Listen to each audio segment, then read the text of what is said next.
Okay, as far as the medical needs of people, I know of about 30 to 35 people that I'm familiar with that have been tested for VOC, which is considered volatile organic compounds, or they call it sometimes a volatile solvent profile. And this lab work is being done by a lab called Metametrics. And although we've only found very, very few doctors that will even administer or draw the blood to be sent to Metametrics labs, only 2 or 3 that I'm even aware of, or that I've heard of, that will actually do it. The Metametrics test, which appears as like this. This is test results, and what it does is, my understanding of it anyway, is that the volatile compounds, it's broken basically into 2 parts.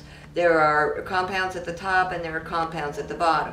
The compounds that appear on the top of the report can be absorbed or taken into your system through other means other than the Macondo well or the Deepwater Horizon, such as benzene, ethylbenzene, toluene, styrene, and XP-xylene and O-xylene.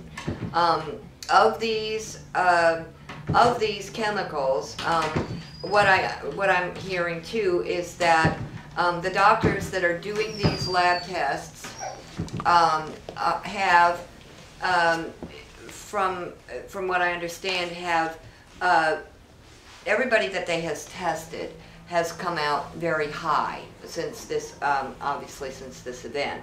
And basically, he's not tested anyone that's come out negative. In fact, the doctor even said that, you know, he's not been on the beach, he's not, you know, handled anything from the water, and he's tested high positive. And, okay, so anyway, the top part here where they have benzene, ethylbenzene, toluene, styrene, and these xylenes, I have tested positive for benzene, ethylbenzene, XP-xylene, and you know, they have the 95th percentile, and then they have your reading, and I'm exceedingly high in all of those. Then the bottom half of the chart has the compounds that you need to be concerned with that will come from the combination, from what I understand, of the dispersant with the crude oil, and specifically from crude oil. And that it would be hexane, which is one of the major of these components that causes so many health issues. The hexane, from what I'm told, is the one that will cause neurological damage. It is the one that will cause numbness, disorientation, lack of muscle coordination, and all of those. And the way this chart reads is that the 95th percentile would be less than 200, and then they have a percentile by quintile, and that would be like 20, 40, 60, 80%. And all it says here for me, which I'm not really familiar with just exactly how this plays out, but I'm in excess of 200, and then I'm in the 5th quintile, which says 80% above the 95th percentile. So I'm just assuming that's extremely high. And then there's a big red H on my report next to that also. And also this, there are 2 methylpentanes. There's 2-methylpentane and 3-methylpentane. And the 2-methylpentane, I have a big red H. And again, I'm up in the highest part of the percentile above.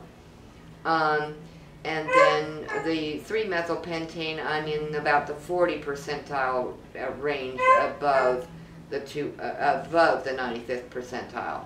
So, you know, I had this testing done, as have many of my friends, several of my friends, and we're all testing exceedingly high. We all have very, of course, big concerns about this. We've all attempted to see doctors. Some of us have subscribed to different methods of detox. For instance, the Barefoot Doctors have offered detox programs. There have been other people who've contacted us through the Facebook medium, offering different methods of detox. To this point, either it's unaffordable or we just don't have enough knowledge about it. Conventional doctors are not, under any circumstances, treating people that I know of for toxicity, even if you have this report. Even if you have the report, they will deny that you have toxicity as it relates to the Gulf. I don't know of one person who's been diagnosed with having, being suffering from it. And it just, that's extremely, extremely alarming. That they have, again, I have friends with internal bleeding and these lesions on their skin, and they've gotten brief relief from some antibiotics. I think the only thing that the antibiotics are doing is preventing secondary infection and having it progress, into other things. But nobody's being healed from this.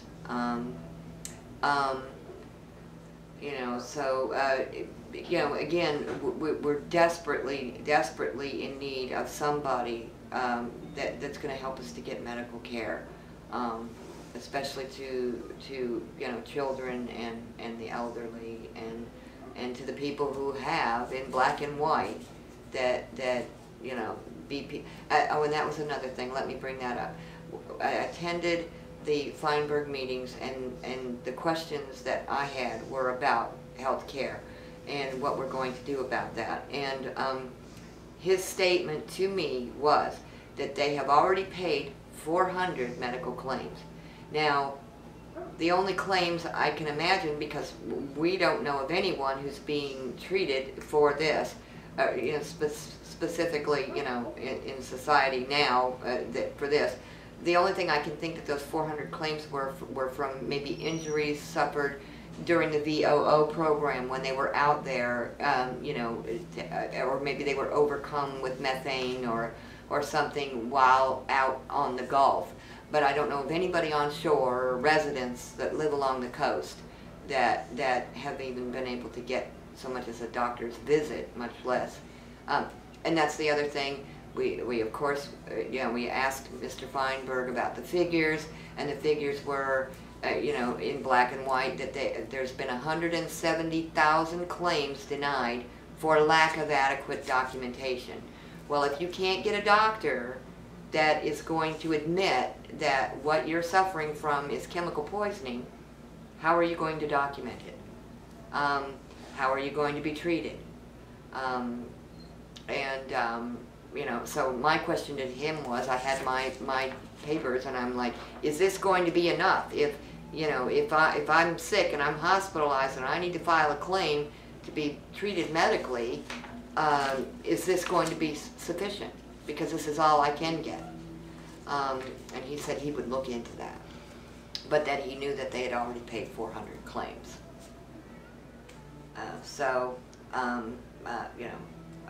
Where anybody got documentation to be that would have sufficed to to get a claim, I don't know how. So, those are some of the biggest concerns that we have at this point.